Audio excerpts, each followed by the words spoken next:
नमस्कार, capital TV का खास शो सबसे बड़ा सवाल देख रहे हैं आप। मैं हूं आपके साथ पूजा। आज का सबसे बड़ा सवाल ये है कि कांग्रेस पार्टी और केजरीवाल के बीच में आखिर डील क्या हुई है।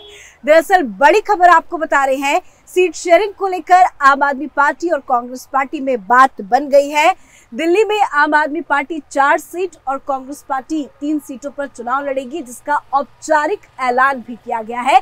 पर सवाल ये है कि पिछले कई महीनों से सीट शेयरिंग को लेकर जमकर बवाल हो रहा था, जमकर बयानबाजी की खबरें सामने आ रही थी, लेकिन आखिर ऐसा क्या हो गया कि आम आदमी पार्टी और राहुल गांधी के बीच में जो डील है वो डन हो चुकी है। क्या आखिर बात हुई है केजरीवाल और राहुल गांधी के बीच में, बताएंगे आपको। साथ ही एक बड़ी अपडेट आपको दे दे, दिल्ली के उपराज्यपाल वीके सक्सेना ने केजरीवाल को चिट्ठी लिखी है और बजट पेश करने को कहा है।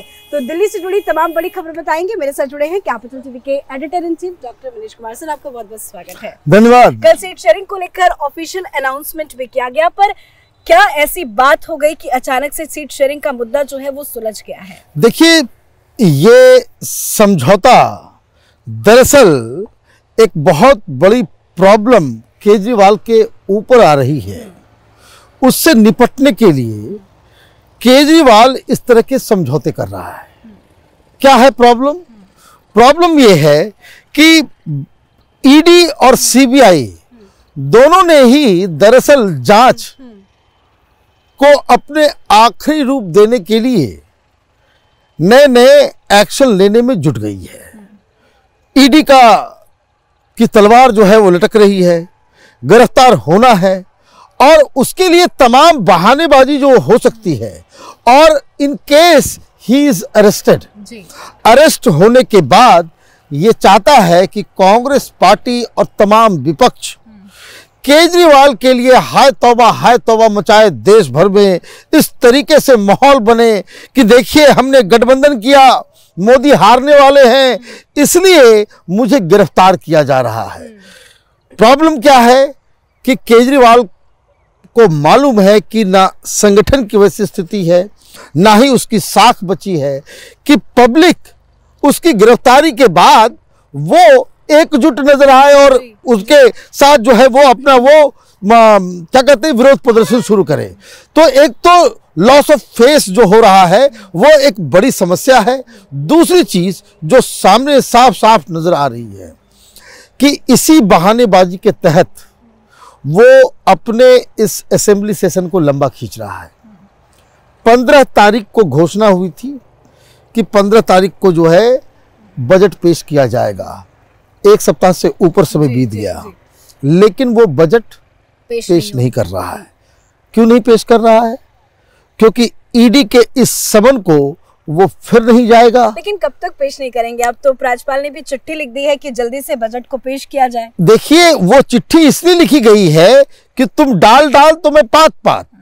आप ये कह रहे हो कि देखिए मैं बड़ा बिजी हूं, मुझे जो है वहां पे बजट पेश करना है, इसलिए मैं ईडी के सामने नहीं जा सकता। ये उसका मेन आर्गुमेंट होने वाला है अगले समन के लिए। तो आपने 15 तारीख की घोषणा क्यों की थी? पहले इसने सोचा कि भाई अभी बजट पेश कर देंगे, फिर आगे बहाना नहीं मिलेगा, तो बजट को इसने साइड रखा। वो विश्वास प्रस्ताव लेकर के आ गया। जब ईडी ने समन भेजा, इसने लिख दिया कि देखिए अभी विश्वास प्रस्ताव अचानक से आ गया है। अचानक से आया नहीं, आप लेकर के आए और अचानक से आ गया है, इसलिए मैं नहीं जा सकता। अब अगला समन आएगा तो उस पर फिर ये कहेगा कि देखिए अभी जो बजट सेशन है, बजट तो बहुत ज़्यादा इम्पॉर्टेंट है और अगर बजट सेशन में मैं नहीं रहूँगा तो फिर तो दिल्ली में काम ही नहीं हो पाएगा। तो आप बहाने ढूंढ रहे हो। एलजी को भी मालूम है, वहां सीबीआई को भी मालूम है, तमाम लोगों को मालूम है कि केजरीवाल का गेम आखिर है क्या। अब केजरीवाल इस चीज को वो जान रहा है कि उसके खिलाफ फेस टाइम है, उसके खिलाफ तमाम गवाहों के जो है बकायदा जो इंफॉर्मेशन दिया गया है, सबूत दिया गया है, एक्साइज डिपार्टमेंट के अधिकारियों के बयान ईडी के अंदर उसके खिलाफ है। विजय नायर जो उसका दाहिना हाथ हुआ करता था वो भी जेल के अंदर है। कोर्ट के अंदर सुप्रीम कोर्ट ने कह दिया कि शराब घोटाले में 338 करोड़ रुपए का घोटाला हुआ है। तो ये तमाम चीजें उसके खिलाफ जा रही हैं। 5-6 इस तरह के जो सबूत हैं उसकी वजह से केजरीवाल का मतलब केजरीवाल और पूरी आम आदमी पार्टी को तो पता है कि आज नहीं तो कल जेल जाना है, गिरफ्तारी होनी है, तभी बयान आ रहे हैं। लेकिन जो ये सीट शेयरिंग को लेकर मुद्दा सुलझ गया है, पर ये कैसा सीट शेयरिंग? पंजाब में कोई सीट शेयरिंग नहीं हो रही है, पंजाब में कोई अलायंस नहीं है, दिल्ली में बात बन रही है। देखिए मैं आपको बताऊं, ये सीट शेयरिंग में केजरीवाल ने कॉम्प्रोमाइज किया। क्यों कॉम्प्रोमाइज किया? उसका मेन मोटो पार्टी नहीं है, मेन मोटो उसका चुनाव जीतना नहीं है। मेन मोटो केजरीवाल का ये है कि मुझे शहीद का दर्जा मिले जब मैं जेल जाऊं। देश भर में ये माहौल तैयार हो, भाई केजरीवाल बड़ा इनोसेंट था, कांग्रेस पार्टी फिर वही मूर्खता करेगी, केजरीवाल के साथ खड़ी नजर आएगी।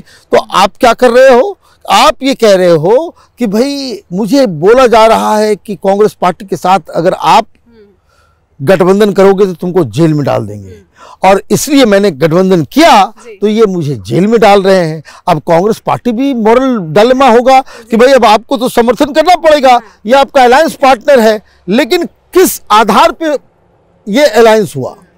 ये अलायंस हुआ कि केजरीवाल ने 13 तारीख को जब इसने अपनी पीएससी की बैठक की थी तो ये बाहर निकल के क्या इसने कहा था? इसने कहा था कि देखिए कांग्रेस पार्टी की तो हैसियत नहीं है कि एक भी सीट जीते या एक भी सीट पे लड़ सके। कांग्रेस पार्टी इतिहास हो चुकी है, कांग्रेस पार्टी खत्म हो चुकी है। लेकिन हम गठबंधन धर्म को मानते हुए हम एक सीट ऑफर कर रहे हैं, आपको अगर लेना है तो आप लें या फिर थैंक यू बाय बाय। अब जब समन पे समन्स आ रहे हैं, 13 तारीख के बाद लगातार 3-4 समन्स आ गए, अब इसको ये भी मालूम चल रहा है कि ये स्थिति जब आउट ऑफ हैंड जा रहा है तो आप क्या करते हो? आप कहते हो कि भाई ठीक है मुझसे गलती हो गई, 3 सीट पे आप लड़ लो। दूसरी चीज, गोवा के अंदर जहां आपने ऑलरेडी एक उम्मीदवार आपने खड़े कर दिए, उसकी घोषणा कर दी थी, वहां भी आपने कॉम्प्रोमाइज किया। कहां आप 7-8 सीटें मांग रहे थे, कहां? गुजरात के अंदर, वहां 2 सीटों पे, वहां आपने सिर्फ 2 पे कॉम्प्रोमाइज किया। आप हरियाणा में भी बहुत सारी सीटें मांग रहे थे, वहां आपको 1 मिला। तो ये आप देखिए कि केजरीवाल ये कॉम्प्रोमाइज इसलिए कर रहा है क्योंकि वो मालूम है उसको कि अगला स्टेप ईडी का मुझे जेल भेजने वाला है। कॉम्प्रोमाइज किया हर राज्यों में सीट शेयरिंग को लेकर, केजरीवाल जेल जाते हैं तो इस कॉम्प्रोमाइज का उन्हें कोई फायदा मिलेगा क्या? क्या कांग्रेस पार्टी केजरीवाल के समर्थन में इकट्ठा? देखिए केजरीवाल के साथ दिक्कत क्या है कि केजरीवाल को ये लग रहा है कि वो अभी भी लोग उसको एक भ्रष्टाचार के खिलाफ लड़ने वाला एक योद्धा मान रहे हैं। केजरीवाल को अभी भी लग रहा है कि पूरी जनता उसके साथ है। केजरीवाल को इसलिए आप देखिए किस तरह की धमकी दी गई केजरीवाल की तरफ से कि अगर केजरीवाल को गिरफ्तार किया गया तो पूरे देश में सुनामी आ जाएगी। तो ये सुनामी कैसे आएगी? आपके पास तो पूरे देश भर में कोई संगठन नहीं है, आपके पास देश भर में कोई समर्थन नहीं है। तो देश भर में समर्थन किसके पास है? किसके पास लोग हैं? किसके पास संगठन है? किसके पास नेता है? किसके पास सरकारें हैं? ये तो कांग्रेस पार्टी के पास है। तो आपने ये कहा कि भाई 2 दिन के अंदर कोई बहुत बड़ा खेल होगा। अब देखिए ये खेल हो गया आपका, यही, अब बाकी कोई चीज तो हुआ नहीं। ये खेल आप बता रहे हो कि भाई केजरीवाल जो है ये कॉम्प्रोमाइज करना जो है वो अपने आप में एक खेल है। लेकिन ये खेल किस लिए खेल रहे हो? तो उसको तो आपको डिकोड करना पड़ेगा कि आखिर केजरीवाल का गेम प्लान क्या है।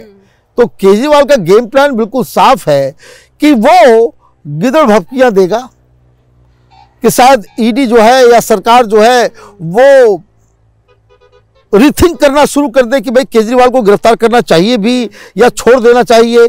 तो केजरीवाल अपनी गिरफ्तारी से बचने के लिए ये तमाम पैंतरेबाजी कर रहा है, और अगर वो गिरफ्तार हो जाता है तब वो किस तरीके से अपने आप को एक शहीद का दर्जा दिलाने के लिए अलग अलग पॉलिटिकल पार्टीज और अलग अलग चीज़ों को एक साथ जोड़ेगा, उसकी ये पूरी कवायद है। और इसलिए इसने ये कॉम्प्रोमाइज किया। लेकिन कांग्रेस की दिल्ली में सीट शेयरिंग को लेकर बात बनी है। दिल्ली में ही कांग्रेस के कई ऐसे नेता हैं, जैसे संदीप दीक्षित का नाम ले लिया, कई ऐसे नेता है, वो तो केजरीवाल को भ्रष्टाचार बताते थे, शराब घोटाले को लेकर कहते थे कि भाई इसे तो जेल में होना चाहिए, ये सबसे बड़ा भ्रष्टाचार, ये पता नहीं क्या क्या।